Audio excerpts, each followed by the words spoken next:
Hop on, we've got an appointment with fun.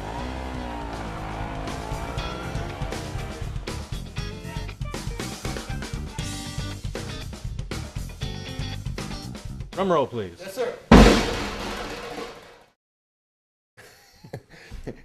Why are you a drummer? I'm a drummer because only the smartest, most handsome, rich, powerful, extremely talented, and geniuses of the musical community play the drums. Excluding, you know, myself, present company excluded. So when did you decide to be a drummer? Be a drummer? Well, I haven't really decided yet.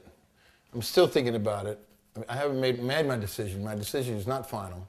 But I think that when I was 7, in fact, I know that when I was 7 years old, I decided that it was the only instrument left in the house that wasn't taken besides the bass guitar. But my sister played piano, my brother played guitar, and I gravitated towards the drums. I think the drums chose me. I was lucky to find my passion at a very early age, and I just, you know, started banging away on Baskin-Robbins ice cream tubs that my father had stolen from the back of the store out of the garbage, and Lincoln Log children's drumsticks are like building toys. So I had only the finest equipment at an earliest age, hence my rapid, you know, master of the instrument. Can you remember the first gig that you had where you were actually making money? Let's see. Probably was like, my first gig would be with a band called Rockin' Conspiracy, 1973. Also with my brother Brad was the guitarist of the group. Brad didn't own a tuner, and he was never in tune. He was a terrible racket.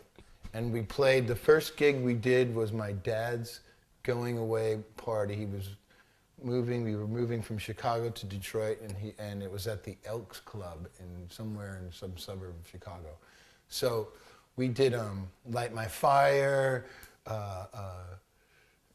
know, John Denver's Country Roads, and we also did a version of Jimi Hendrix's Fire. And at this point of my playing was, because I have a tape of it, that I did the same fill every like 4 bars. So it'd be like this. Da da da da da da da da da da.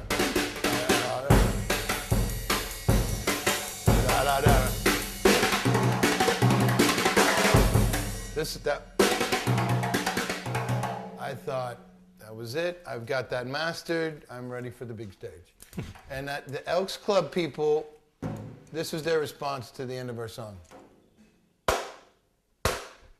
And I think that was my mom. One person clapping, chanting. And a lot of clink, clink glasses. It's the guy's kids. Hey, wait a second. How much money did you make? I think I made, I think I got $5. Pretty sure I got a $5 out of that one. And that, you know, and our performance, we were overpaid. Don't you have an interest in hockey too? I do. I love the Detroit Red Wings, my favorite team.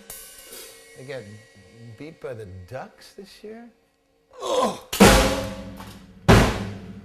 But yeah, I used to play hockey when I was a kid, and I grew up in Detroit, and that's my affinity for the Red Wings. I used to be a goalie. I think I just liked stuff, like the goalie had the most equipment, and drums is the most stuff. I think I just was attracted to stuff. Is it true that you hold the world's record for playing the largest drum kit of all time? Not true. Yes.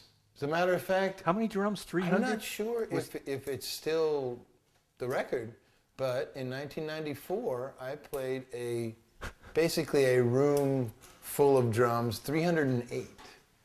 You have to check and see if it's still the record, but yeah, and I had a flaming helmet on. It was flames were coming out of my head. And I just went around and kind of you have to hit everything, and there were drums and snares and timbales and timpani, and it was like being in a music store.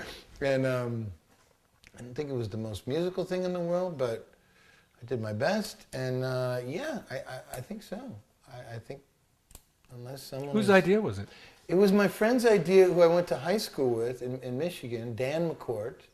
And Dan has a music store, and he's a drummer, and I was there, and he said, I want to put together the world's biggest drum set. The world record is 288 or something, and I was like, well, okay. He goes, I'm gonna do it, and if I do it, will you come play it? And I went, sure, Dan, you put it together, I'll come back and play it. Like, yeah, right. About 6 months later, Chad, got that drum set together. I was like, okay, I'll be right out.